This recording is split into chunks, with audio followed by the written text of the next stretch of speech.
স্বামীর যত্ন নিয়েন, স্বামীর জন্য সেজে গুজে থাকিয়েন না, ওকে বাধ্য করিয়েন না নতুন জামা কাপড় কিনে দিতে। আপনার যতটুকু জামা কাপড় আছে ওখান থেকে সবচেয়ে ভালো জামাটা রান্না বান্না শেষে জোহরের নামাজ পড়ে সবচেয়ে ভালো জামাটা পরিয়েন।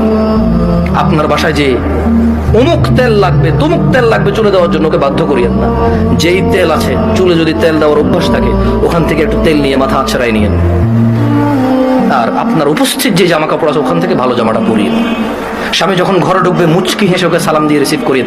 ও যদি সালাম দিয়ে ঢোকার জ্ঞান রাখে, যোগ্যতা রাখে, অতটুকু ইবাদত করার যদি ওর মন মানসিকতা থাকে তো থাকলো, আর নাহলে আপনি ওকে রিসিভ করেন হাসি মুখে।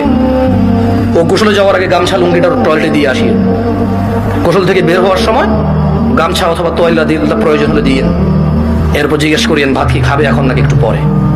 যদি বলে যে পরে খাবে, কিছুক্ষণ পর আবার জিজ্ঞেস করেন ভাত খাবে কিনা। ও যদি পছন্দ করে যে ওর বাবা মা বোন এদের সাথে ভালো আচরণ করা, যদি ও পছন্দ করে আপনার পক্ষ থেকে, আপনি ওর বাবা মা বোন এদের সাথে ভালো আচরণ করিয়েন। ওরা যতই কটু কথা বলুক, আপনি ওর বাবা মা বোনের বিরুদ্ধে ওর কাছে বিচার দিয়েন না। যদি ও পছন্দ না করে বিচার, একটু সহ্য করিয়েন। যখনই আপনাকে বিছানাটাকে যাবেন, কখনো রাগ করে বাপের বাড়ি চলে যাবেন এটা বলবেন না। ও যদি আপনাকে বলে এবার তো অনেকদিন হচ্ছে যাও না, 2 একদিন ঘুরে আসো, সমস্যা নেই, তোমার বাবা মাও তো তোমাকে দেখেন অনেকদিন।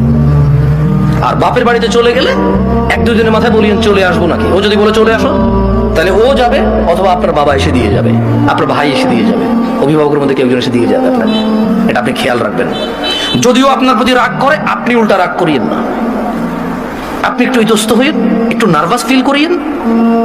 আধা ঘন্টার মধ্যে যদি ও সরি না বলে, আপনি সরি বলে আবার ওর সাথে মিলিত হয়ে যান। আপনার স্বামী যদি বোকা মানুষ হয় তাহলেও ও আপনাকে আস্তে আস্তে পছন্দ করবে ইনশাআল্লাহ। আর যেই স্বামী ভালো, সেই স্বামী সবসময় চিন্তা করে আমার বউটা যদি একটু কটু কথাও বলে,